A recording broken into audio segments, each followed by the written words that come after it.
ಇದನ್ನ ಹೇಳ್ಬೇಕಂದ್ರೆ ಗಟ್ ಡಾಕ್ಟರ್ ಅಂತ ಹೇಳ್ತಾರೆ. ಈ ಫ್ರೂಟ್ ಇರೋದು ಕಂಪ್ಲೀಟ್ ಆಗಿ ಹೆಲ್ತ್ ಬೆನಿಫಿಟ್ ಗೋಸ್ಕರ ಮಾತ್ರ. ರಾಜಸ್ಥಾನದಲ್ಲಿ ಒಬ್ರು ರೈತರು 2,000 ಗಿಡಗಳನ್ನ ಬೆಳಿತಾ ಇದ್ದಾರೆ. ನಾವು ಕೂಡ ಈಗ 5 ಎಕರೆ ಪ್ಲಾಂಟೇಶನ್ ಮಾಡ್ತಾ ಇದೀವಿ. ನಾನು ಇದೇ ಮಾರ್ಕೆಟಿಂಗ್ ಸ್ಟ್ರಾಟಜಿಗಳನ್ನ ಇಟ್ಕೊಂಡ್ ಬರ್ತಾ ಇದ್ದೀನಿ. ಔಷಧಿ ಗುಣಗಳಿರೋದ್ರಿಂದಾಗಿ ಔಷಧಿ ಪಾಯಿಂಟ್ ಇಂದಾಗೇನೆ ಯೋಚನೆ ಮಾಡ್ಬೇಕು ಪ್ರತಿಯೊಬ್ರು. 1 ವರ್ಷ 2 ವರ್ಷದಲ್ಲಿ ಬೈಬ್ಯಾಕ್ ಗಳನ್ನ ಕಾಂಟ್ಯಾಕ್ಟ್ ಗಳನ್ನ ನಾನು ಖಂಡಿತ ಕೊಡಬಲ್ಲ. ಲಿಂಬೆ ಜ್ಯೂಸ್ ಶರಬತ್ಗಳು ರೋಡ್ ಸೈಡ್ ಮಾಡ್ತಿರ್ತಾರೆ. ಹೌದು. ಸೊ ಅವ್ರಿಗೂ ನಾವು ಒಂದು ಜಾಬ್ ಆಪರ್ಚುನಿಟಿ ಕೊಟ್ಟಂಗ ಆಗತ್ತೆ. ಈಗ ನಮ್ಮ ದೇಶದ ಒಂದು ದುರದೃಷ್ಟ ಏನಂದ್ರೆ ಯಾವುದೇ ಕ್ರಾಪ್ ಗಳಿಗೂ ಬೆಂಬಲ ಬೆಲೆ ಇಲ್ಲದೆ ಇರೋದ್ರಿಂದ. ರೈತ ಬಂಧುಗಳೇ ನಮಸ್ಕಾರ, ನಾನು ನಿಮ್ಮ ಶೂಟಿಂಗ್ ಕೃಷ್ಣ. ಈ ಮೈಸೂರಿನಲ್ಲಿರುವಂತಹ ಸಸ್ಯಧಾಮ ಅನ್ನುವ ನರ್ಸರಿಯಲ್ಲಿ ಒಂದು ವಿಶೇಷವಾದ ಒಂದು ಜ್ಯೂಸ್ ಬಿಲ್ವಾ ಅನ್ನೋ ಒಂದು ಸಸಿಯನ್ನ ತಗೊಂಡ್ಬಂದಿದ್ದಾರೆ. ಜ್ಯೂಸ್ ಬಿಲ್ವಾ ಅನ್ನೋದು ನಾನು ಈಗ ಒಂದು 8-9 ತಿಂಗಳಿಂದ ನನಗೂ ಕೂಡ ಪರಿಚಯ ಆದಂತ ಒಂದು ಕ್ರಾಪ್ ಇದು. ಇದರ ಟ್ರೆಡಿಷನ್ ಅನ್ನು ನೀವು ಅಬ್ಸರ್ವ್ ಮಾಡಕ್ ಹೋದ್ರೆ ಉತ್ತರ ಭಾರತದಲ್ಲಿ ಇದೊಂದು ಬಹಳ ದೊಡ್ಡ ಟ್ರೆಡಿಷನ್ ಇದೆ. ಇದನ್ನ ಹಿಂದಿನಲ್ಲಿ ಬೇಲ್ ಅಂತ ಕರೀತಾರೆ. ಅಲ್ಲಿ ಬೇಲ್ ಡೇ ಅಂತ ನಡೆಯುತ್ತೆ. ಬೇಲ್ ಡೇ ಅಲ್ಲಿ ಏನ್ ಮಾಡ್ತಾರೆ ಅಂದ್ರೆ ನಮ್ಮಲ್ಲಿ ರಾಮನವಮಿನಲ್ಲಿ ಪಾನಕ ಮಾಡಿ ಹಂಚೋ ತರ ಅಲ್ಲಿ ಇದನ್ನ ಶರಬತ್ ಮಾಡಿ ಇಡೀ ರಸ್ತೆಗಳಲ್ಲಿ ಜನರಿಗೆ ಹಂಚ್ತಾರೆ. ಇದು ನೂರಾರು ವರ್ಷಗಳಿಂದ ಉತ್ತರ ಭಾರತದಲ್ಲಿದೆ. ನಮ್ ದುರಾದೃಷ್ಟ ಏನಂದ್ರೆ ಒರಿಸ್ಸಾ ತನಕ ಬಂದಿದೆ. ನಾನು ಅಬ್ಸರ್ವ್ ಮಾಡ್ದಂಗೆ ಒರಿಸ್ಸಾ, ಜಾರ್ಖಂಡ್, ಛತ್ತೀಸ್ಗಢ, ಡೆಲ್ಲಿ ತುಂಬಾ ದೊಡ್ಡ ಮಾರ್ಕೆಟ್ ಇದೆ ಇದಕ್ಕೆ.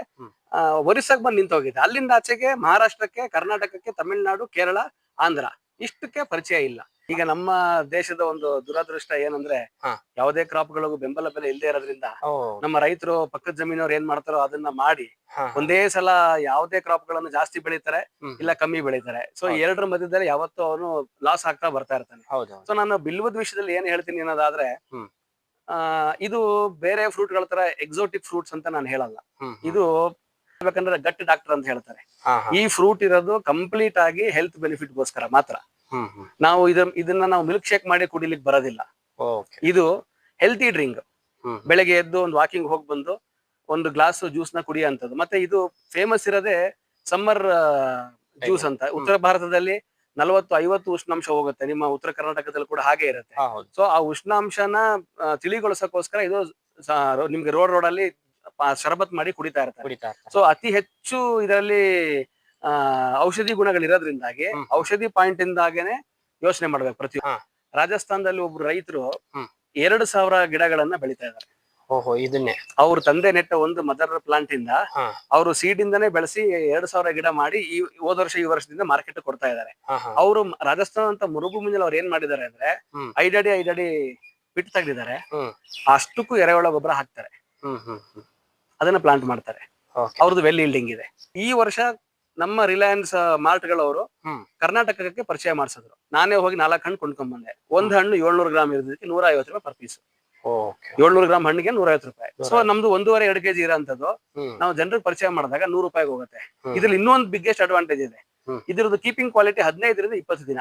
ನೀವು ಕಿತ್ತ ಮೇಲೆ 20 ದಿನ ತನಕ ಅದನ್ನ ಇಟ್ಟರು ಏನಾಗಲ್ಲ. ಯಾಕಂದ್ರೆ ಅದ್ರದ್ದು ಗಟ್ಟಿ ತೊಗಟೆ ಏನಿರುತ್ತೆ, ಹಣ್ಣಿನ ತೊಗಟೆ ಗಟ್ಟಿ ಇರೋದ್ರಿಂದಾಗಿ 20 ದಿನ ತನಕ ಕೀಪಿಂಗ್ ಕ್ವಾಲಿಟಿ ಇರುತ್ತೆ. ಆರಾಮಾಗಿ ಅದನ್ನ ಇಟ್ಕೋಬಹುದು, ಇಟ್ಟು ಸೇಲ್ ಮಾಡಬಹುದು. ಮತ್ತೆ ಈಗ ಆಲ್ರೆಡಿ ನೀವು ನಮ್ಮ ಆಂಧ್ರದಲ್ಲಿ, ಕರ್ನಾಟಕದಲ್ಲೂ ಕೂಡ ಸಮ್ಮರ್ ಅಲ್ಲಿ ನನ್ನಾರಿ ಶರಬತ್ತು, ಬೇರೆ ಬೇರೆ ನಿಂಬೆ ಜ್ಯೂಸ್ ಶರಬತ್ಗಳು ರೋಡ್ ಸೈಡ್ ಅಲ್ಲಿ ಮಾಡ್ತಿರ್ತಾರೆ. ಸೊ ಅವ್ರಿಗೂ ನಾವು ಒಂದು ಜಾಬ್ ಆಪರ್ಚುನಿಟಿ ಕೊಟ್ಟಂಗ ಆಗತ್ತೆ. ಇಡೀ 4 ತಿಂಗಳುಗಳು ಈ ಹಣ್ಣು ಇರೋ ಟೈಮ್ ಅಲ್ಲಿ ನಾವು ರೋಡ್ ಸೈಡ್ ಅಲ್ಲೂ ಕೂಡ ಅದನ್ನ ಜ್ಯೂಸ್ ಮೇಕಿಂಗ್ ಆಗಿ ಮಾಡಿ ಕೊಡ್ಬೋದು. ಮತ್ತೆ ಪಾರ್ಕ್ ಗಳ ಮುಂದೆ ಗರ್ಕೆ juice, carrot juice, beetroot juice, ಹಾಗಲಕಾಯಿ ಜ್ಯೂಸು ಇವುಗಳನ್ನ ಯಾರು ಕುಡಿತಿರ್ತಾರೋ ಅದ್ರ ಜೊತೆಗೆ ಬಿಲ್ವದ ಜ್ಯೂಸ್ ಅನ್ನು ಕೂಡ ಮುಂದಿನ ದಿನಗಳಲ್ಲಿ ಮಾರ್ಕೆಟ್ ಹಾಗೆ ಆಗತ್ತೆ. ಯಾಕಂದ್ರೆ ಈಗ ನಾವು ಅದೇ ಪ್ಲಾನ್ ಅಲ್ಲೇ ಇದ್ದೀವಿ. ನಾನು ಗಿಡಗಳಂತಂದ್ರೆ ರೈತರು ಕೊಡೋದಲ್ಲದೆ ನಾವು ಕೂಡ ಈಗ 5 ಎಕರೆ ಪ್ಲಾಂಟೇಶನ್ ಮಾಡ್ತಾ ಇದೀವಿ. ನಾನು ಇದೇ ಮಾರ್ಕೆಟಿಂಗ್ ಸ್ಟ್ರಾಟಜಿಗಳನ್ನ ಇಟ್ಕೊಂಡ್ ಬರ್ತಾ ಇದ್ದೀನಿ.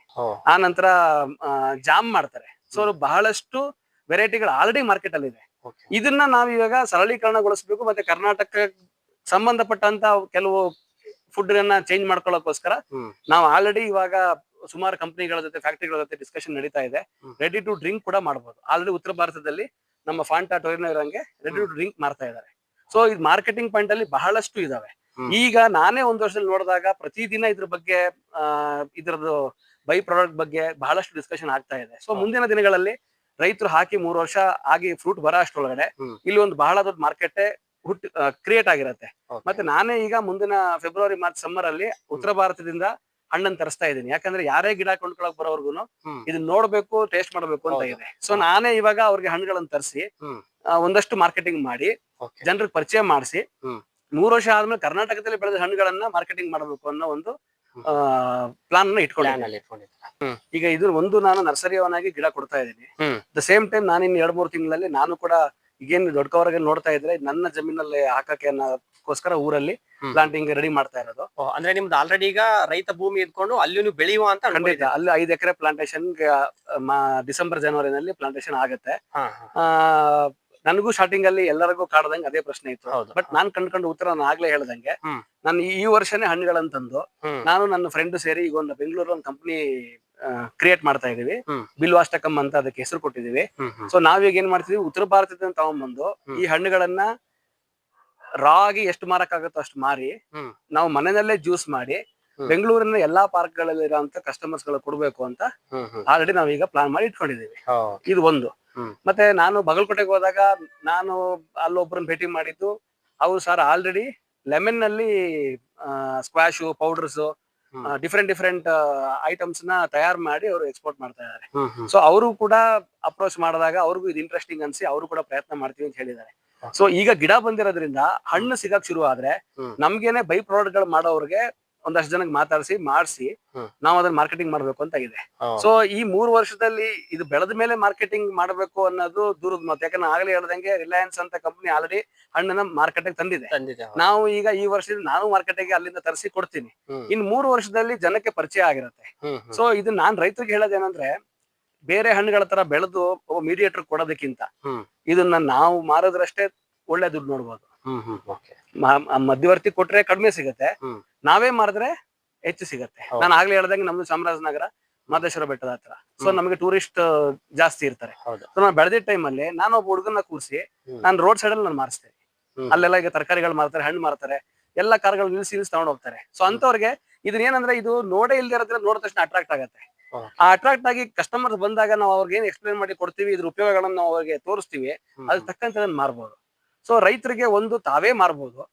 ಜಾಸ್ತಿ ಪ್ರಮಾಣದಲ್ಲಿ ಬೆಳೆದ್ರೆ ನಾನು ಆಗ್ಲೇ ಹೇಳ್ದಂಗೆ ಕಂಪನಿಗಳು ಇವಾಗ ಏನ್ 3-4 ವರ್ಷದ ಕ್ರಿಯೇಟ್ ಆಗುತ್ತೆ, ಅವ್ರ ಜೊತೆಗೆ ಬೈಬ್ಯಾಕ್ ಆಪ್ಷನ್ ಅನ್ನ ಮಾಡ್ಕೋಬಹುದು. ಪ್ರೆಸೆಂಟ್ ಆಗಿ ಬೈಬ್ಯಾಕ್ ಅಂತ ನನ್ಗೆ ಸುಮಾರು ಜನ ಎನ್ಕ್ವೈರಿ ಮಾಡ್ತಿದ್ದಾರೆ. ಬಟ್ ಆ ಆಶ್ವಾಸನೆ 1 ವರ್ಷ 2 ವರ್ಷದಲ್ಲಿ ಬೈಬ್ಯಾಕ್ ಗಳನ್ನ ಕಾಂಟ್ಯಾಕ್ಟ್ ಗಳನ್ನ ನಾನು ಖಂಡಿತ ಕೊಡಬಲ್ಲ. ಯಾಕಂದ್ರೆ ನಾವು ಇದೇ ದೊಡ್ಡ ಮಟ್ಟದಲ್ಲಿ ತಗೊಂಡು ಹೋಗ್ತಾ ಇರೋದ್ರಿಂದ, ಎನ್ಕ್ವೈರಿಗಳು ನಡೀತಾ ಇರೋದ್ರಿಂದ, ನನ್ಗೆ ಈಗ ಹಣ್ಣನ್ನ ಉತ್ತರ ಭಾರತದಲ್ಲಿ ತಗೊಂಡ್ಬಂದು ಟ್ರಯಲ್ಗಳು ನಾವು ಫ್ಯಾಕ್ಟ್ರಿಗಳವ್ರಿಗೆ ಕೊಡೋ ತನಕ ಬೈಬ್ಯಾಕ್ ಬಗ್ಗೆ ಮಾತಾಡಕ್ ಆಗಲ್ಲ. ಬಟ್ ಬೈಬ್ಯಾಕ್ ಖಂಡಿತ ಸಿಗುತ್ತೆ.